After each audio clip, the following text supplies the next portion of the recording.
When you have been praying about something and do not seem to be hearing God giving you answers or making any progress, you may need to get someone to pray in agreement with you. That kind of unity is a powerful spiritual dynamic, and according to today's verses, it is good, and it commands God's blessing. When two or more people come into agreement, Jesus himself promises to be with them, and his presence exerts more power than we can even imagine in our lives and in our circumstances.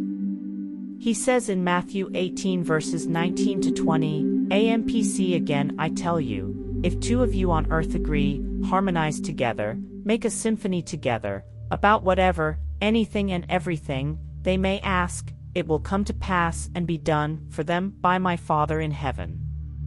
For wherever two or three are gathered, drawn together as my followers, into my name, there I am in the midst of them. God is also with us as individuals, but our power increases as we come together in unity and agreement.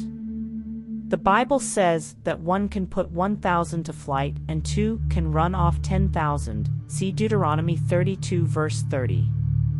I like that kind of math.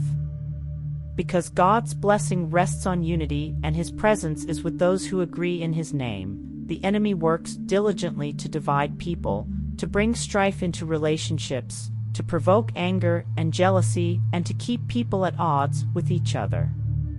We need to understand the power of unity and agreement, and, though we do need private times of intimate communion with God, we also need to exercise the power of agreement by talking to God and listening for his voice with others.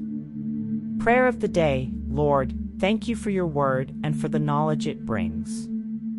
Help me find other believers to pray within agreement as we seek your presence and unfathomable power. Amen. Thank you for watching Daily Renewal today. Please subscribe and share this video if it helped you.